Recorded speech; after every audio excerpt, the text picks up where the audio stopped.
ഞങ്ങളുടെ പോളിസി എന്ന് പറഞ്ഞാൽ ജനാധിപത്യത്തിന്റെ മഹത്വം കാത്തു സൂക്ഷിക്കുക എന്നതാണ്.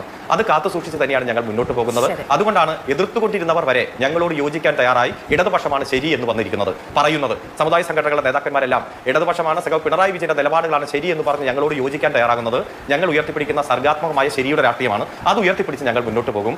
അത് വഴിയേ അറിഞ്ഞോളൂ. തോറ്റാലും ജയിച്ചാലും ഞാൻ ഇത് ഏത് ഒടയതമ്പരാമെന്ന് പറഞ്ഞാലും ശരി, എനിക്ക് വോട്ട് ചിലപ്പോൾ കിട്ടിയിട്ടില്ലേക്കും മാറില്ല. സാക്ഷാൽ ഒടയതമ്പരാമെന്ന് പറഞ്ഞു കഴിഞ്ഞാൽ എന്റെ അപ്പൻ ഒന്നേ ഉള്ളൂ, അത് വാഴക്കാട്ട് രാഘവനാണ്. എന്നിട്ട് ഞങ്ങൾ തന്നെ നിങ്ങളെ കൊല്ലേണ്ടി വരുമോ? ഞങ്ങൾ തന്നെ നിങ്ങളെ കൊല്ലേണ്ടി വരും. അത് നിങ്ങൾ പറഞ്ഞാൽ ഇപ്പൊ മറ്റേ ഇവനെ കൊന്നില്ലേ, അവനെ കൊന്നിട്ടുണ്ട്. നമ്മൾ അത് ഇപ്പൊ സ്നേഹത്തോട് സംസാരിച്ചു. പിന്നെന്താ ഇനി അത് പറ്റില്ലെന്ന്.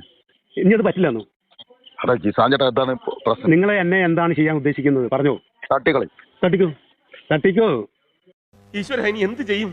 ഒരു വോയിസ് മെസ്സേജ് ഇട്ടിട്ട് ഇന്നെ ആളുകളാണ് സംസാരിക്കുന്നതെന്ന് പറഞ്ഞാൽ അത് അങ്ങനെ വിശ്വസിക്കാൻ കഴിയുന്നില്ലല്ലോ. ഇപ്പോൾ ശാസ്ത്രീയപരമായിട്ടുള്ള പരിശോധന കാര്യങ്ങളൊക്കെ അതിൽ വേണ്ടി വരും. അപ്പൊ അതൊക്കെ ഒരു തരത്തിലും CPM-ന്റെ പോളിസി അല്ല, ഇടതുപക്ഷത്തിന്റെ പോളിസി അല്ല. എന്തോ എങ്ങനെ ശ്രീ കെ സരൺകുമാർ, ഈ സൗഹൃദ സംഭാഷണത്തിന്റെ നിഘണ്ടുവിൽ എവിടെയെങ്കിലും തട്ടിക്കളയും എന്നൊരു വാക്കുണ്ടോ?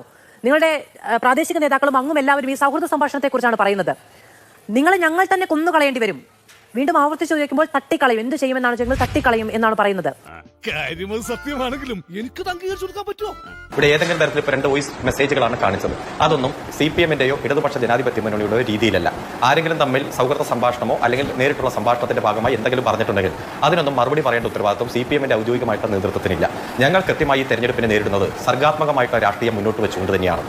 നല്ല മനുഷ്യൻ, പക്ഷെ മണ്ടനാന്ന് തോന്നുന്നു.